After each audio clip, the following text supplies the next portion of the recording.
it is that hero that you were sort of alluding to, right? You got a big HP bar, you've got some armor to work with, you are a strong force on the front line, and, well, who knows, right? They can bring it back. People like dinosaurs. That's why they've still made so many goddamn Jurassic Park movies. But that's neither here nor there, ET. The point is, dinosaurs still popular. People still like them. That, though, is a bit of a wrench in the works. Wildcard are going to just pull out the Medusa here on the back end of Phase 2, and now this is where you get Hokori into a bit of a corner. If you need to pick up durable heroes so that the Ricky's less effective, now you might be missing the damage you would need to break through the Dusa.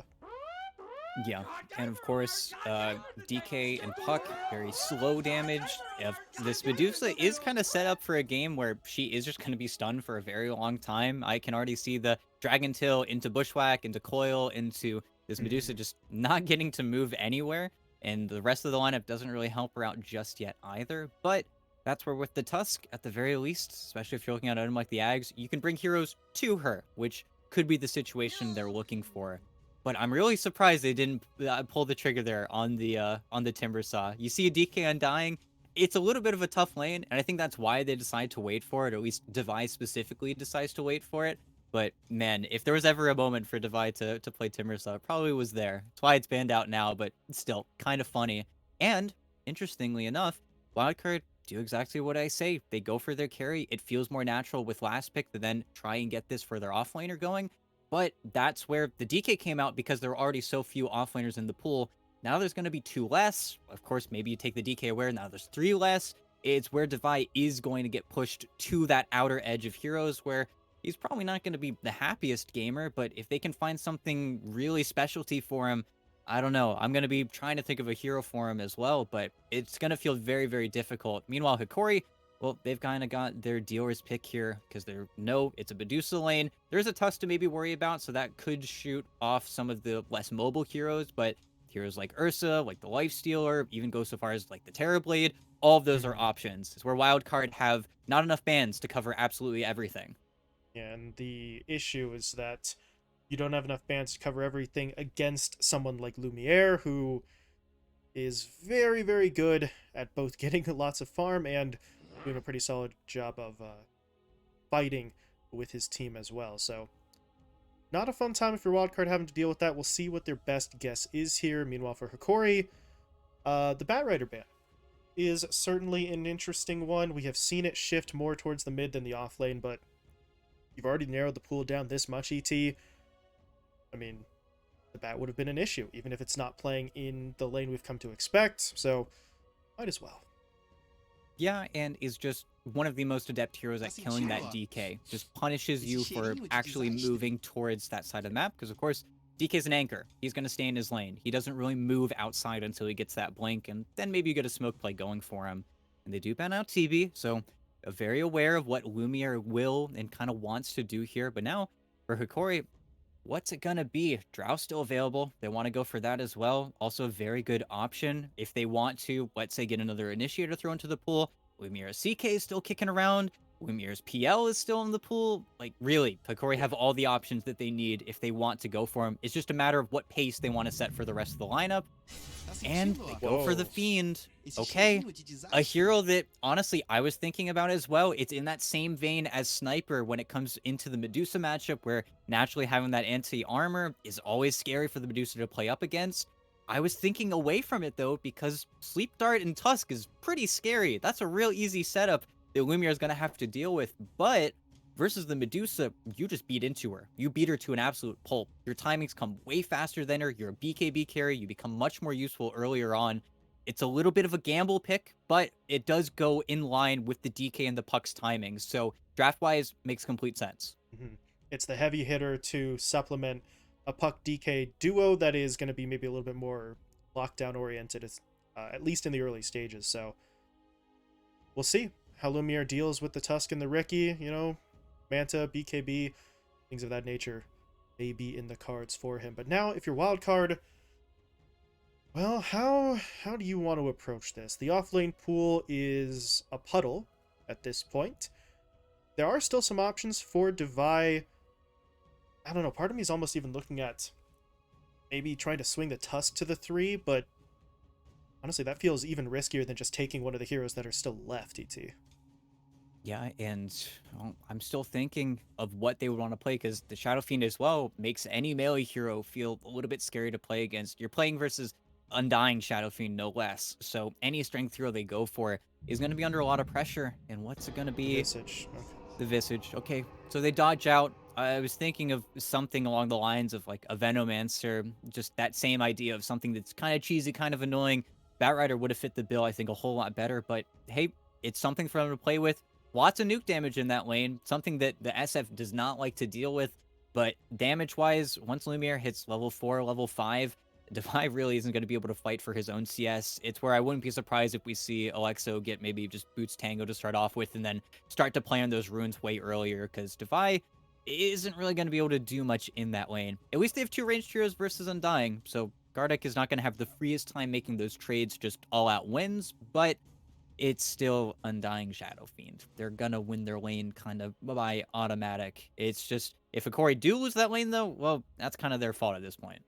Yeah, it's not a lane that they should lose, but I don't know. Just looking at this Visage pick, it feels like it was one of the best options remaining for them, but the visages, whatever the hell, that we've seen over the past couple of days and weeks now, they've gotten less and less impressive, less and less impactful, I feel, compared to where they were before. And now you take a look at it with Wraith Pact having been changed up a little bit, it just feels like the overall level of utility from that hero doesn't always make enough of a difference. Yeah, and honestly, with that aspect, kind of thrown in with the patch, I do wonder if we will see the Wraith Pact, because, of course, Visage, it's a hero with options, albeit Wraith Pact was probably the best option, and in this game versus the Shadow Fiend, it would be 2 1-to-1, pretty much directly counter that hero, but seeing what Divine actually ends up building is gonna be something to keep an eye out for, because, of course, Enigma always had other options. We now see the Spirit Vessel Octarine Court build, which was pretty much exactly what people were doing before Wraith Pact, but Visage doesn't have that same level of precedent aside from maybe getting drums early, which is, again, a choice that Devi will have to make or either ignore, because if we just see a casual fight out of Devi, I wouldn't be too surprised, but it is now just that much more difficult of an item to just automatically think about, and certainly doesn't fit the bill that much easier, even though big smoke now from Hokori, moving out, getting real estate, really big ward. A ward that we don't usually see Dire go for, though, just because it doesn't really see all too much aside from the stacks that Wildcard will go for. Uh-oh. But, oh, Devi Thinks it's just the Ola core. Instead, it's a party of 4. trying to give it to the SF. Super quick, yeah. There we go. Could have been faster if they had just given it to someone else, but yeah, they want Lumiere to get as much as possible, as early as possible, and it's the first blood bonus. They're still set up for at least 2 runes. Maybe Analog can make it 3 with some dancing, but let's see. And he's not even really going to try. Alright, plays it safe. 2 heroes on him, and his backup wasn't really getting there in time, so 2-2 split on the runes. We'll get into the laning stage here where, well, we'll see if Devi has anything up his sleeve, because you did say, ET, this lane is not going to be fun for him. He comes to the lane with a full magic wand, just anticipating unbelievable amounts of spam out from Undying and Shadow Fiend, but it just feels like he's going to have to play defensively throughout the vast majority of this laning stage.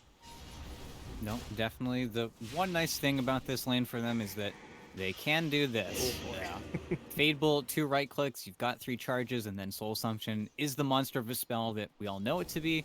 But this is also Gardeck's job. Gardeck wants to tank these abilities. He unfortunately did miss his initial decay, so had a little bit less HP to work with, but eventually Gardeck will gain his strength. And of course, every spell spent on the Undying is 1 less spent on the Shadow Fiend, who is just looking for a real easy laning stage. Doing, well, what we get used to seeing from Shadow Fiend. Use the raises at a certain point for either securing last hits or for pushing back heroes. We do not see Shadow Fiend spare his mana anymore. It's just, oh no, the spell's too good, right? You just do so much with it. Might as well let it go. He doesn't have any regen immediately, though, so that is where things differ a little bit. Normally we see the SF maybe with a mango or 2, but If it's going to get Lumiere an advantage, he will not care. No, and of course, with the wave so far up, Gardic just gets the sick pull in the large camp already. Just no contestation for it, even though his small camp doesn't exist. But that's the other benefit. With the wave being so far up, your support tasks kind of dwindle. It's why the Rubik will probably rotate out pretty early in this lane. He is doing his best here to try and be disruptive, and he will see a courier. One more hit. Okay, able to snipe it out. It is Gardic's, not Lumiere's, so it's maybe a little bit less valuable, but still some gold into his pocket, and just hoping to be disruptive, hoping to stay out of the lane for a bit so that Divide doesn't fall behind on levels. Yeah, even though in the same kind of space that Devi's used to seeing, he does want his support to leave him alone. He wants to get his solo XP as much as he can, especially when the wave is, air quotes, safe. But that's where Lumiere is also just going to be able to deny a lot of these creeps when the Rubik can't help the Visage secure it, because soul summoning creeps isn't really a thing that you can do. I mean, no real reason to even consider it at this point. Meanwhile, on the other side of the map, a lane that's honestly might be a little bit more quiet here. Yuma versus Otali in terms of the core farming matchup. Both of them are pretty durable. The supports, maybe a little bit of a different story. The Wildcard does try to start something there with the Bushwhack, but Vitali's so far away, it doesn't really develop into much. But it just feels like two very stable core heroes in this lane who would much rather farm than try to put damage in that's not going to stick. Yeah, they're just going to continue to farm. Everybody has too much armor. Everybody has not strong enough spells. It's where once Yuma's lane starts to push out, he might be in slightly more danger, as the Medusa's wave always eventually does do, but not yet. As behind the tier 1, underneath the tier 2, Lumiere gets that kill onto the Rubik. Okay, just too many creeps, just too much of a surplus, and wasn't able to tank through it. He did his best to do a little bit of wiggling, a little bit of zigzagging, but Lumiere still hits him with the 2 raises, and that's 2 kills into the hands of the Shadow Fiend. So 2 kills, 17 last hits, not quite the highest mark, as Xantic is a little bit above him, but Slane going about as well as you really could reasonably hope for that Shadow Fiend. And at the same time, rotations coming around for runes. The Tusk grabs 1. Analog is going to get the second babysat by Theolacor. There we go. Okay. One last illusory orb out there before he grabs it. So, the middle lane, mostly frozen. Bottom lane, similar situation. Top's the only place we're seeing too much in the way of immediate action. But there's good reason, right? We talked about bottom. That damage isn't really going to last too long. And in the middle lane, the levels aren't quite there yet for any early fighting.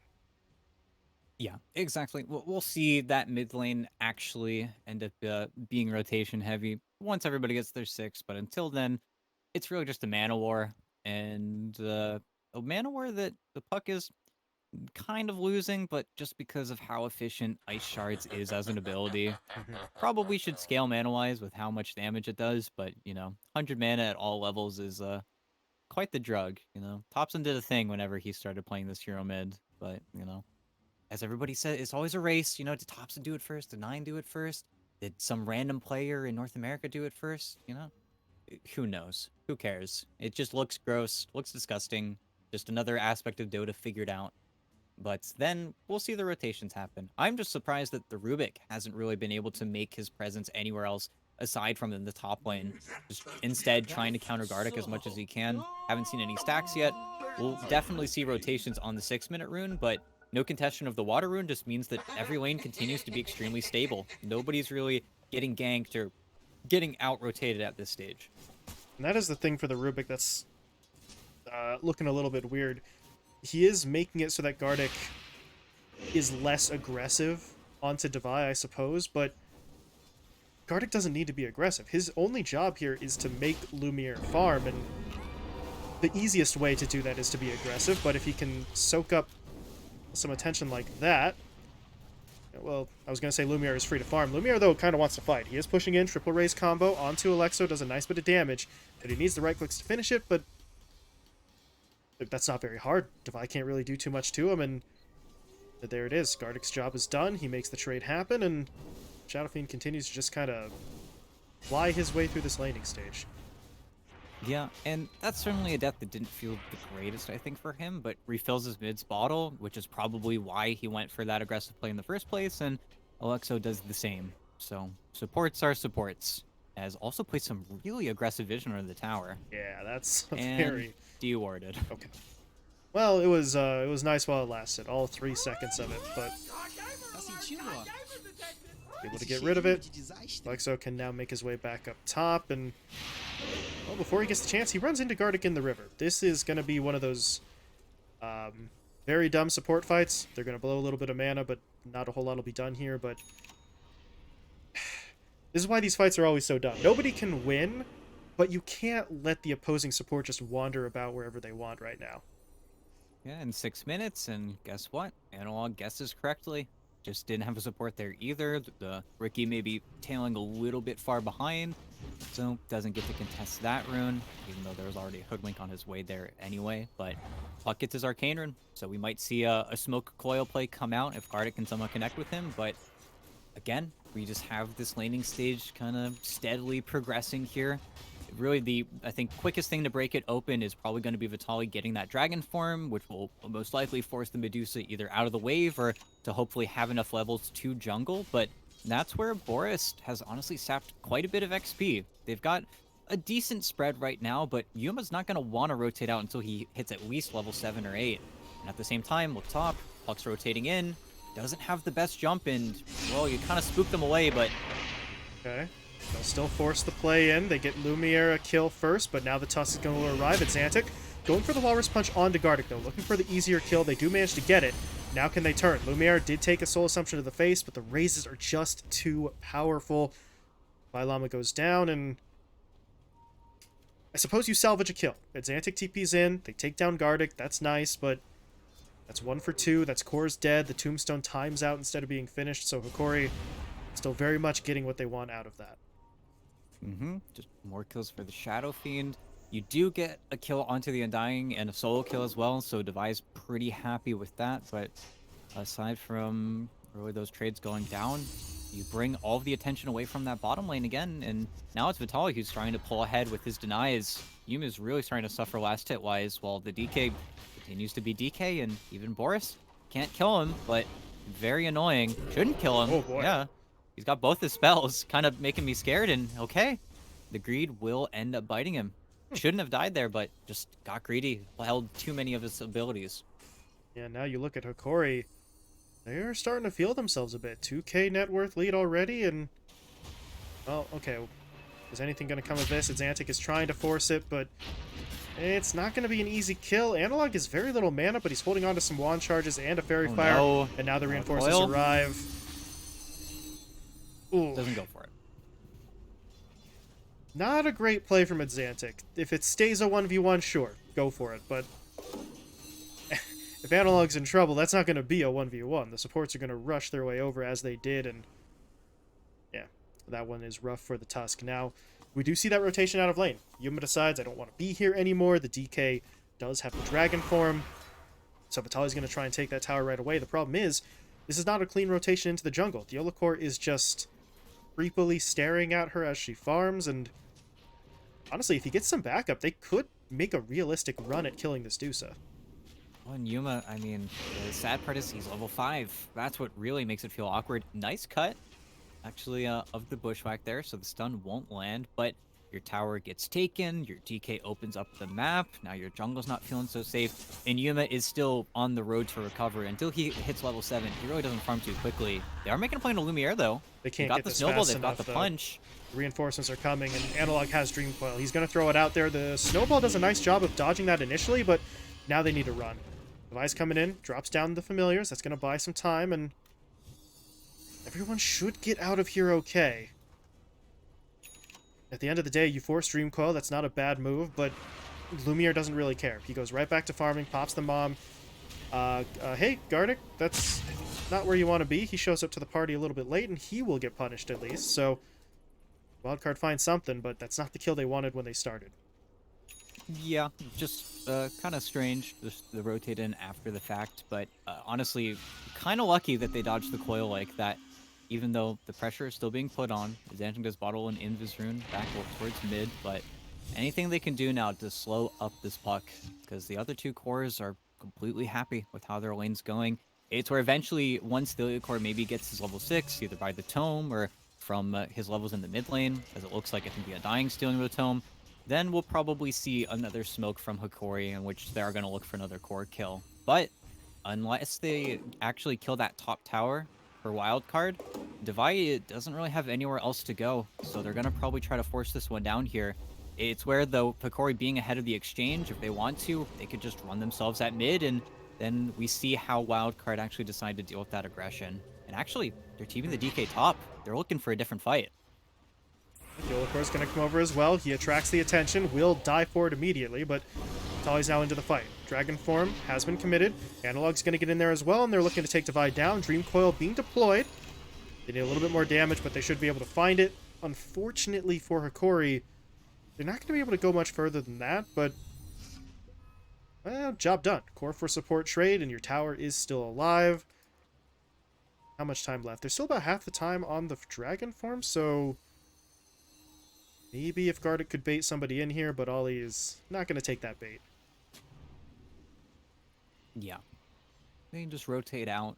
And unfortunately, until they get that shard on the Ricky, which is definitely their next timing, and maybe a few more levels, there isn't really too many inspired things that they can do. And they killed the cart, they delay the push. Vitaly's still top, which probably should be him moving away any second here. But because they kill the cart, now if Divide does want to stick around and kill this tower, it is going to be that much longer and that much more annoying of a push. One where they can now make that trade on the mid lane probably happen pretty freely. But we'll have to see how they decide to play the rest of the map. Because the more attention they bring towards top, they did bring 3 TPs and 3 heroes up there, so Yuma gets to find his easy levels down in what is effectively the dead lane right now.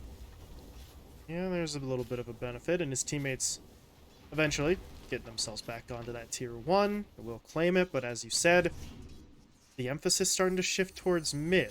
Analog and the 2 supports making their way over, and yeah, the Ricky doesn't really want to get involved here. He's starting to suspect that the sentry setup is in place, and it really is. If he gets close enough to the tower, there are 2 sentries set up here to spot him out.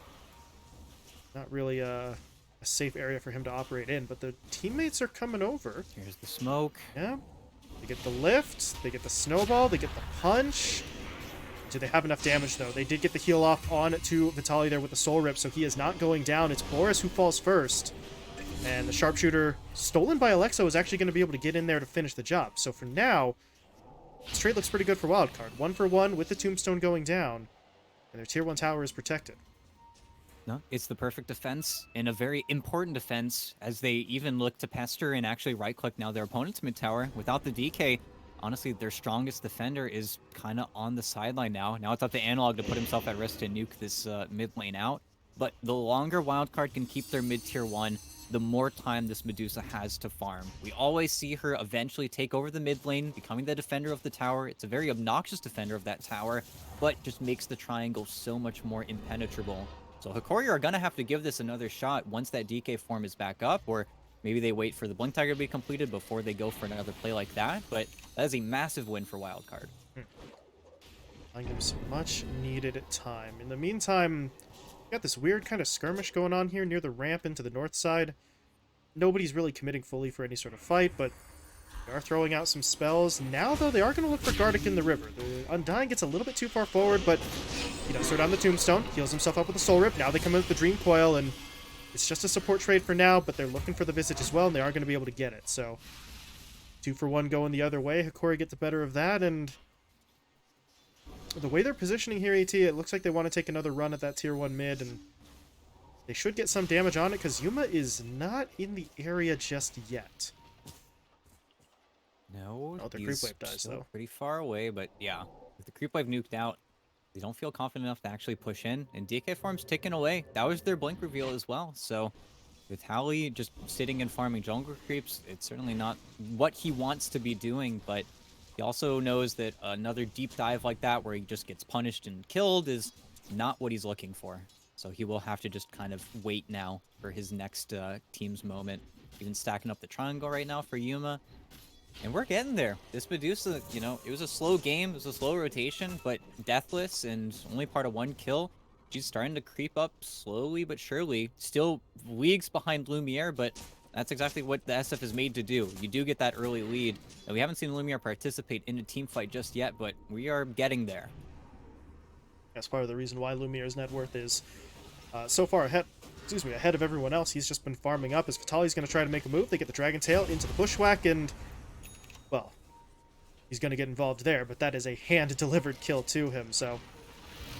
I mean, he's sitting at 6-0, which I know makes my hasn't been too involved statement sound weird, but 4 or 5 of those kills came in the laning stage, so he has taken a bit of a break. He's farmed up in the jungle. He is queuing up just a straight-up butterfly as his next item. While he does that, though, his teammates, they push in looking for the fight. They take down Alexo. They'll take the tower as well. I think Gardic was maybe anticipating a bigger fight than that because he did throw the tombstone out there, so that's on cooldown for a bit, but better safe than sorry. Yep, just really quick rotation, knowing that, hey, the 3 heroes just showed top, trying to fight over our wards, so we can actually take this fight, and with the 15-minute cart, it's a free objective. Yuma even changes his posture ever so slightly, just trying to make sure he doesn't go down in his own triangle, because he was farming stacks, just caught him at the perfect time. Where Medusa's farming, can't defend the mid tower, and the rest of the lineup is set up elsewhere, where they can't really move too quickly. But now back top, looking for some kills here and there. And the problem is really going to become how quickly Hokori can push off these waves. Once Vitali has that Ag Shard, suddenly this DK is just going to put down that... Oh, no more DK. That's what we've been needing to see here. Xantic had been quiet for a little bit, but able to make some moves, and that's what you need. You take a core Tusk, you gotta be doing something. You gotta stay aggressive, and he's close now if he is looking for that sort of Blink Dagger pickup as well, so this could be a point. Tower damage first. Can they get anything else? They've got Analog trapped in the, well, kind of trapped in the shards, but he is able to simply blink himself away, and with Lumiere coming over, it might be time to back off of this if you're Wildcard. You don't have a tower to fight around here either, but Analog wants in. Dream Coil only hits onto the Rubik, but they'll take that kill. Bit of a freebie, but they're looking for a little bit more. Analog's going to push forward. Can they actually stop anyone from running, though? Devi is getting slowed up a little bit. There we go. The stun now comes in from Vitali. He's going to drop the familiars, but that will not be enough. Analog picks up the double, and they know what direction their opponents went in, ET, but diving the tier 1 is a little bit risky for them. Instead, they'll just go after the tower itself, and that glyph is going to be helpful in terms of slowing this down. I just don't think it's going to be enough to actually save the tower. Yeah, they would have to TP in their Medusa right now, and the Sleep Dart trying to be that setup, but unless they want to throw their Medusa, there's just simply no time. And fortunately for Wildcard, Hokori can't immediately go for the Roche. They're going to have to wait for their Tombstone and probably the Golem before they can really force it. But Wildcard are also getting shoved out of a lot of the map, and, well, they could try for it, but it's gonna be a little bit slow. But Lumiere, he's level 15. He's got 4 points up in the presence of the Dark Lord. If Wildcard really aren't just gonna bat an eye, then I guess they're just gonna lose out. And yeah, scan goes, scan whiffs. It's not the prettiest, and Boris is hunting, but with the tomb down now. Oh, that's a little early. That's a lot early. That's unbelievably early, unfortunately, and Boris does get cleaned up pretty easily. Yeah. Didn't have the best position into maybe smoke screen from the outside of the pit, but yeah, that's one way to go down. Well, I suppose it was worth a shot, but the timing is off. Roche goes down. Lumiere has an Aegis, which we'll see how much that really affects Hokori's play here, because Lumiere has been playing a very opportunistic game. He comes over if there's a push, if there's a fight, sort of in his neck of the woods, but we have not seen him shift all that massively just in pursuit of these fights. But with the way he's going now, that is starting to change. He is just absolutely gunning for this bottom lane. Unfortunately, he doesn't have any teammates to back him up, so he is going to start backing off, but I mean, Lumiere feels pretty strong, right? He's got the Hurricane Pike. He is not at the Butterfly yet, but he is pretty damn close to grabbing some components, and his teammates do actually get caught out a little bit here. Vitali is dropping low. They will be able to take him down. Gardic did not get there in time for the Soul Rip play, and do they want this fight without their front line? They've got heroes on the high ground, but I don't think they're going to push it. Yeah, they're just gonna wait. Garnet just got a 4-staff coming out on the courier as well, but they are going to have to give up this high ground. As soon as the Shadow Fiend shows bottom, then Wildcard will move in. This is very well timed from Lumiere, though. With the smoke coming out, just means that this is now going to be a whiff, but Yuma is getting closer and closer towards that Scotty, and that's where this matchup gets a little bit scary. It's certainly where the Butterfly is going to help Lumiere out a lot in just that straight-up man fight, where you have the invasion to play around with, where the MKB coming after that Scotty is probably going to be the next important timing for them, but just means that it's a lot less free to play on Wildcard's side of the map. It's where they can actually defend a lot of these tier 2s with that item timing. But Hokori have a very easy play. They just go towards bottom.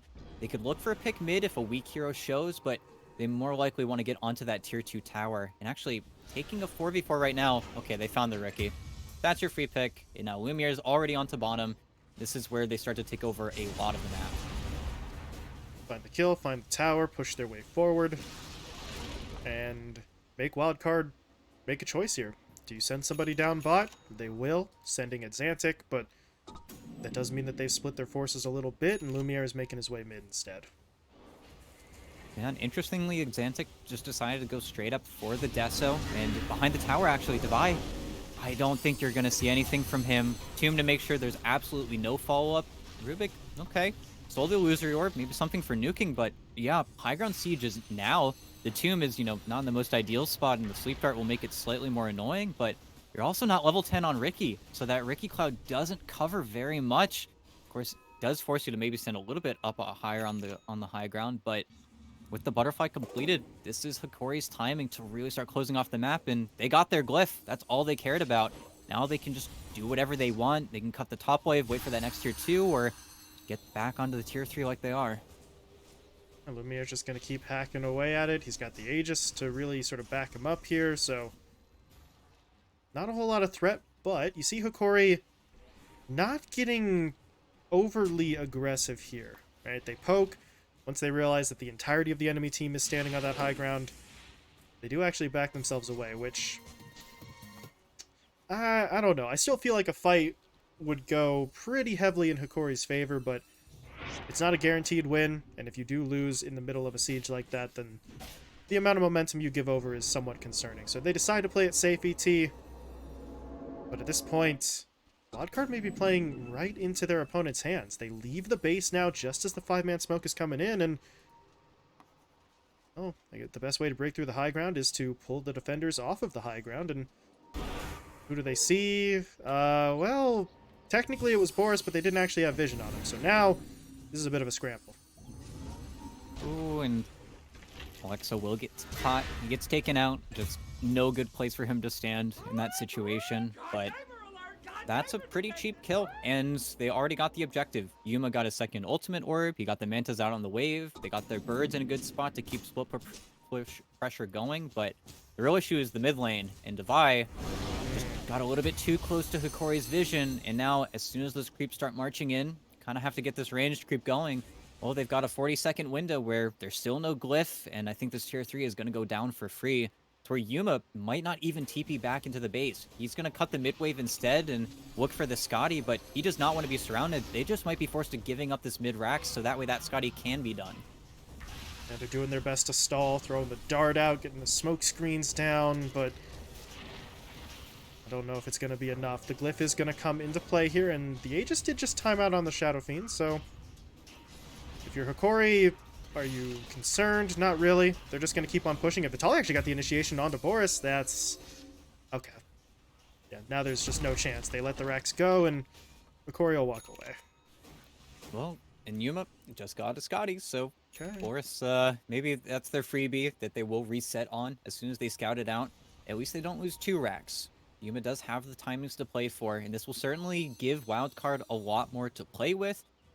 Not so going so far as to say they want to defend this tier 2 top, but if they can get an early initiation, unfortunately there is a Satanic now on Lumiere, so if they go on him, there will be a rude awakening when he pops that Satanic and they run out of disables, but they need to find everybody else. Unfortunately, well, they're starting on Lumiere.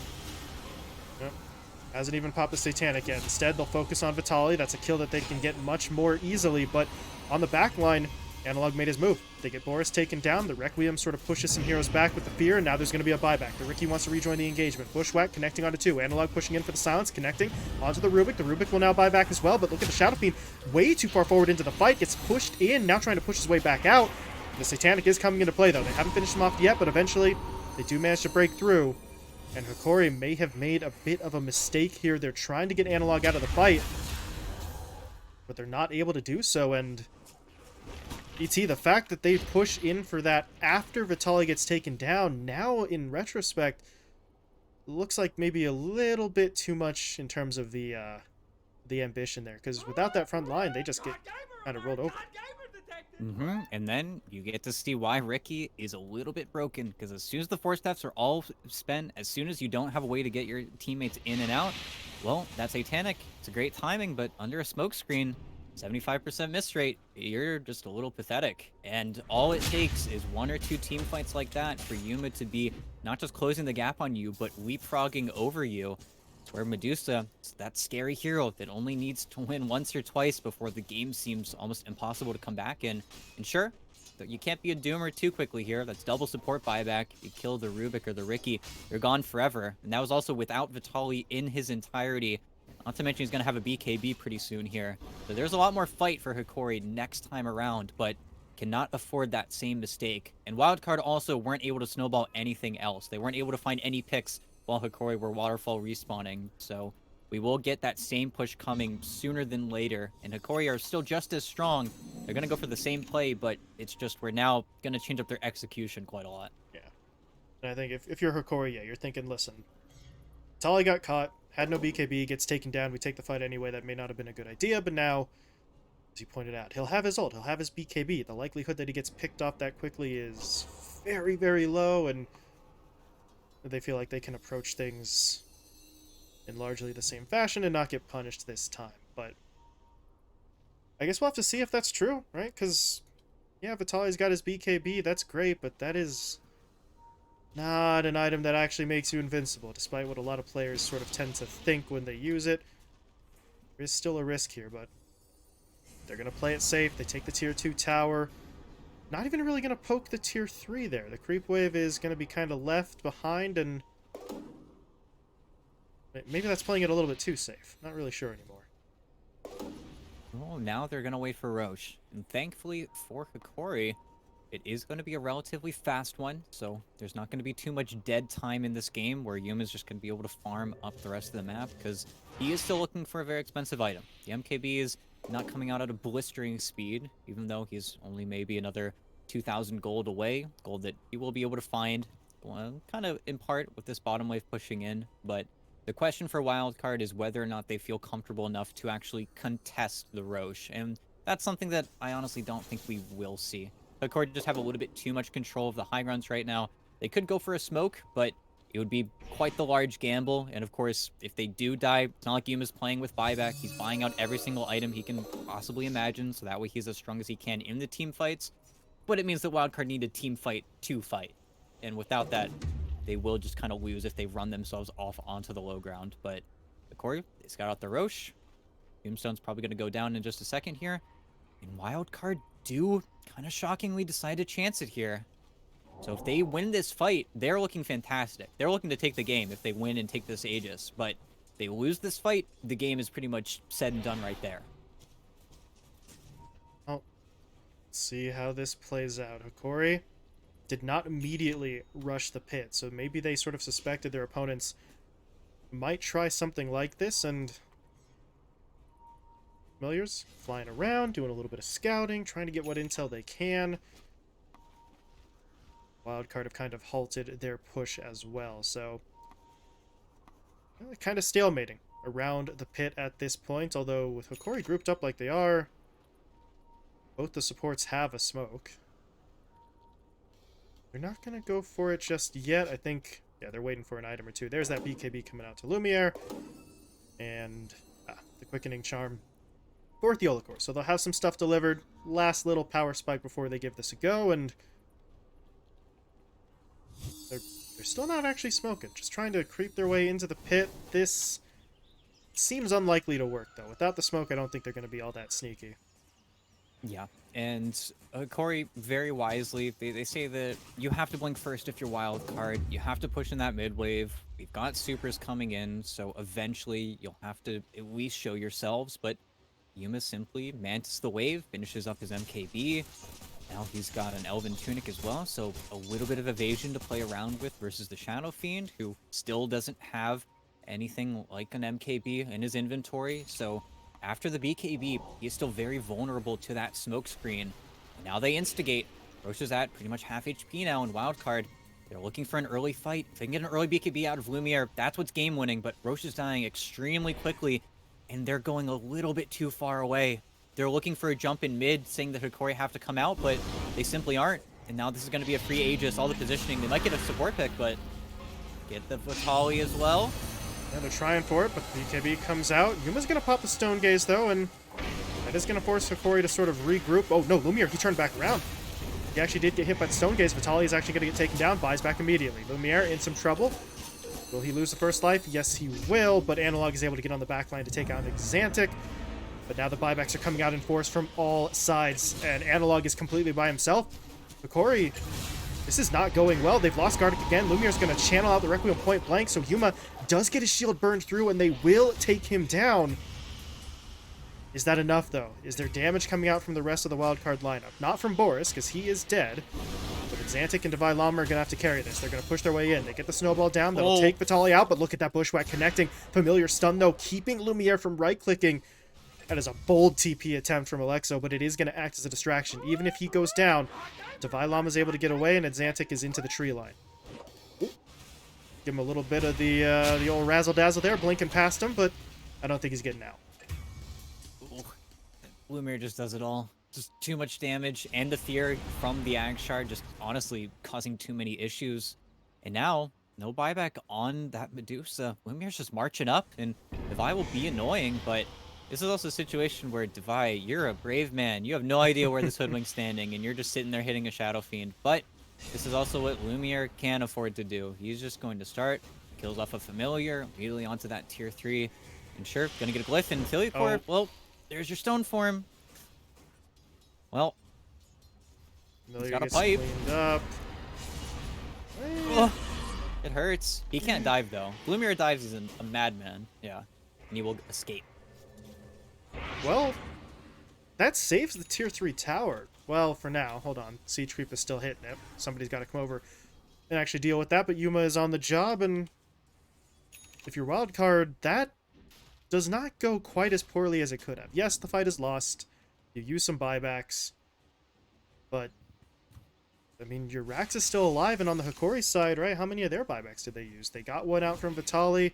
They used one on the Undying, so some damage was done, but we know pretty clearly that Wildcard are very much in the defensive position right now. Yeah, but it's a defensive position that they're happy with, because now, as we kind of said before, you have dead air. This game is effectively stalled now until that next Aegis is online, because unless all of Wildcard are dead, Lumiere's not going to want to hit that tier 3 tower anymore. Even though Glyph has already been used, Wildcard have bought themselves a nice window where there's no Aegis. There's no reason for them to kill themselves running into the pit anymore, because for another 8 to 11 minutes, we've got nothing to do. And Hokori, of course, they can lock you out of the map. They can try and push onto the other side. They can have as many wards as they want, but they can't really kill a Medusa unless they find her first or by herself, and that's never a situation that Wildcard are going to allow. So they're just going to stick as a ball of 5, delay this game out even further. They might not grow as quickly as Hokori, but Yuma is. Yuma's got a BKB. Yuma's still finding items. This is where the Wildcard kind of have them right where they want, at least for a little bit here. Of course, a smoke play, fantastic jump, that type of initiation is what Hokori are the ones going to be looking for, and with smokes coming out, 2 smokes on the couriers, that's what they're going to try, but that's where if Hokori ever miss now, well, that might just be the game right there. And now, Manta's in mid, smoke on smoke action, you see the bushwhack. Oh, and Gardic might die first. Yeah, Vitali, oh, he stunned a familiar. That's not good. His BKB is going to be popped immediately, but Gardic has already gone down, and Vitali just has to try and TP away, but I don't know if he makes it out. No, he doesn't. That is just a terrible initiation. Now, Analog's in trouble, too. He popped a Shiva's, but that's not any sort of defensive itemization, and He is desperate to try and get himself away. Able to blink. Shards will not connect, so Analog does get out, but I don't know, ET, we are seeing less and less effectiveness out of this Dragon Knight as we go, mostly because the item build really just kind of froze, right? Blink BKB was a while back. He hasn't picked up really anything of significance since.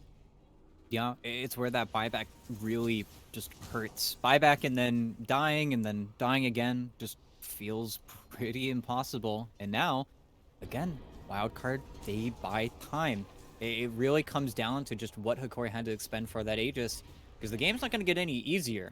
This is where you have to say, okay, are we waiting for our Puck to be level 25? Are we waiting for Lumiere's 25?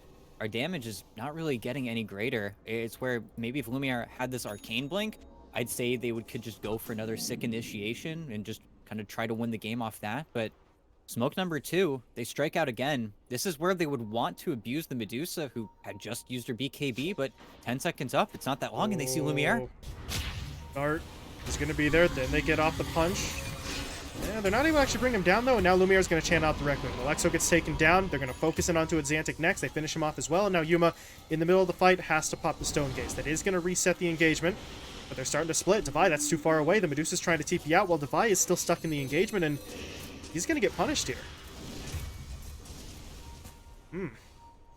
Shoes on the other foot with that one. First was Hokori kind of messing up the teamfight initiation. This time Wildcard blow it.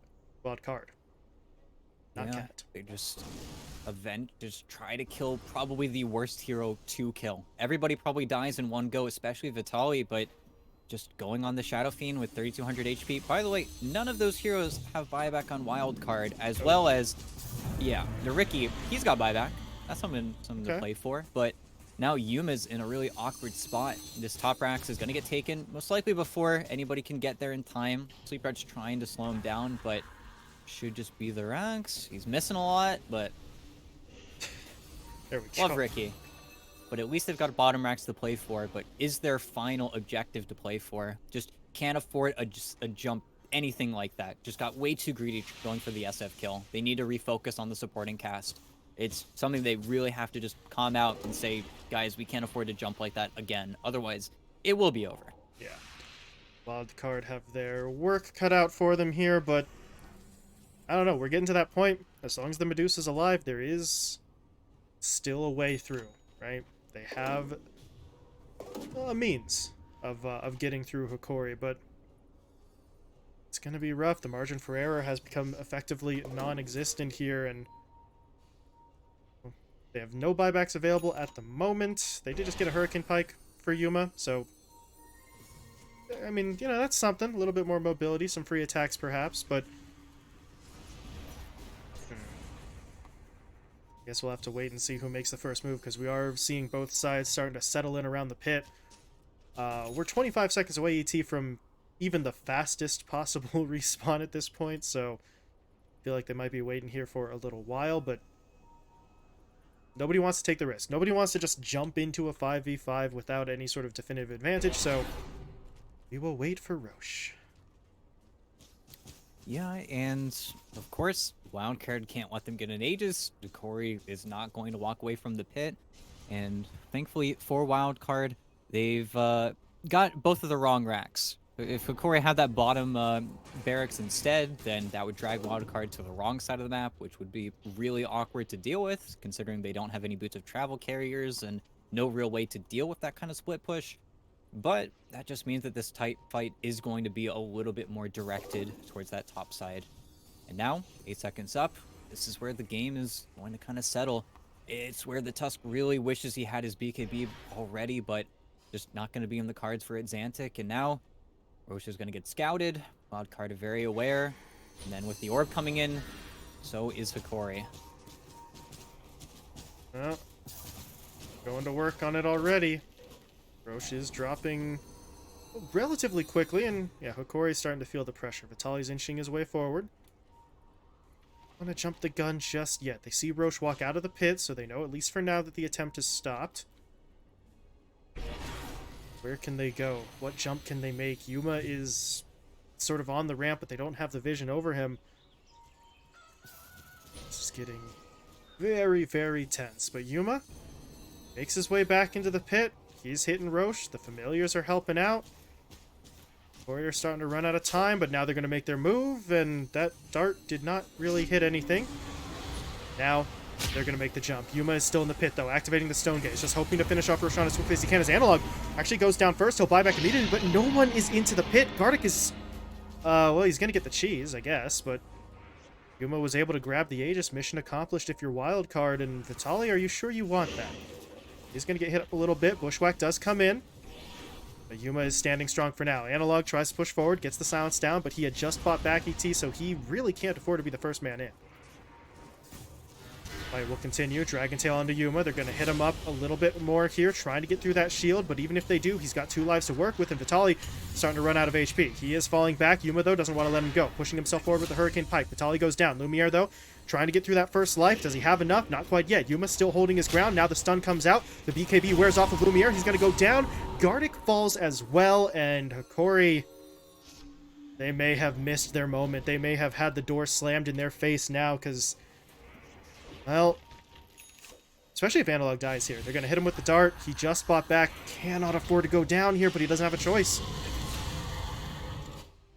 Dead for 100.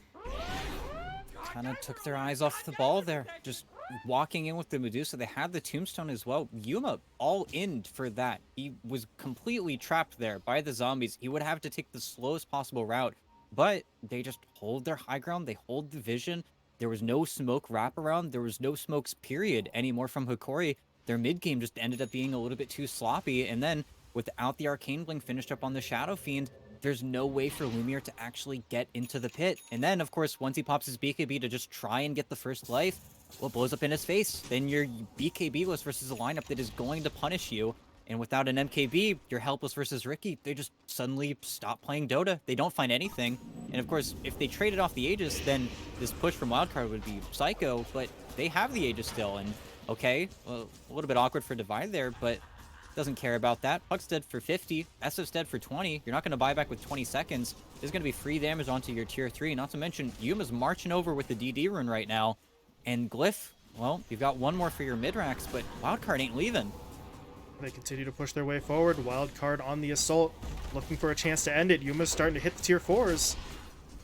Shadow Fiend, though, up in 3. 25 seconds out for Analog on the puck, so they will have a chance to defend this. Not if Xantic jumps in first, though, and there's Gardic dead. Buys back immediately, though, on the Undying.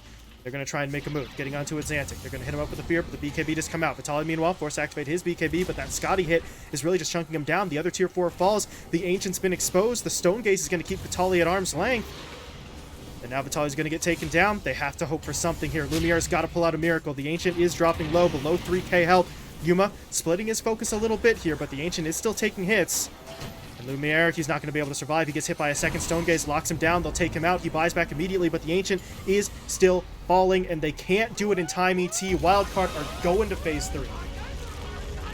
With that, Hokori, even though we've got a second game in this series, don't have anything else to play for. The game just goes a little bit too late. Hokori, who were in the driver's seats for 30 minutes, just end up dropping the ball at the end there. And with that, they are eliminated from BTS Pro Series. Just a gut-wrencher, honestly, with how much initiative and how much action they took in this game. It felt like off of 2-3 deaths, 3 really consecutive team fight losses, Wildcard bought the time that they needed. Yuma found the farm. They weren't able to push enough, and they get the victory. And it sounds simple, but you go a little bit too late versus Yuma Medusa, and then you lose. And you look at the KDAs, you look at the scores on Hokori, everybody looks like they're doing great, aside from maybe Vitaly, but that's all it took. Wildcard, they even lose down the kills in this game because really they didn't need to kill Hokori to win this game. It's just 1-2 team fight losses, and then really the decision making coming in at that last roast, just having the bodies in between the Shadow Fiend and the pit. I mean, just felt like Wildcard didn't even need to try for it all too much at the end there. It just kind of fell into their lap.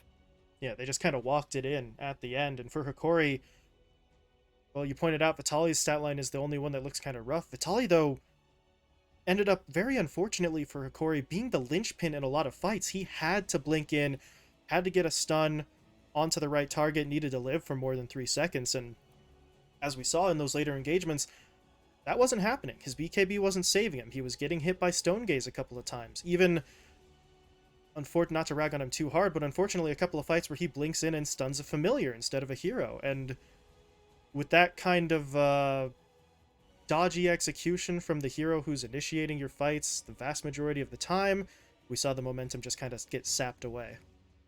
Yeah, and even looking at win probability, I mean, everything is on that Roche death. It goes from Roche getting taken to 50% in the other direction. That's how much that mattered. That's how much it turned Hikori's what felt like a win, what felt like they were biding their time, okay, waiting for their next Roche. You know, it's not the worst case scenario to buyback, dead, Roche gone, everything's gone. We lost, and now we're gone. And sure, you know, kind of a sad state to be in coming into game 2, because it's like, well, what are we gonna do now that we don't have anything to play for? I guess we just play to win at this point. But no, Hikori are probably beating themselves over the head with this one. They were so close to at least taking this first match and keeping their hopes alive. Instead, they are eliminated from contention for Phase 3. Meanwhile, for Wildcard, they can relax a little bit. They can take a deep breath here. They are through to the next round. Now, however, there is still something to play for them. They've gotten to Phase 3, but if they get another win here, ET, then we start looking at maybe some tiebreaker scenarios. Maybe then they can move up from the 4th seed into maybe like 3rd, or I think technically even 2nd, depending on how things play out. So you got through the first hurdle. You are on to Phase 3. Now let's see if you can get a more favorable seed. Yeah, and then, you know, maybe the NA matchup happens, maybe the SA matchup. You know, we'll have to take a peek at the actual seeded bracket, but could be some interesting situations to play out. But no, I mean, I'm still a little sad that there's no more stakes anymore, but it's okay, because now all we have to see is if Hokori can maybe get some of their honor back. Yeah, and Game 2 could have some interesting picks now that well, at least one side sort of knows that they're already not making it through. So we'll see what the Game 2 draft has in store. We're going to be bringing it your way in just a few minutes here, so stick around and we'll be right back.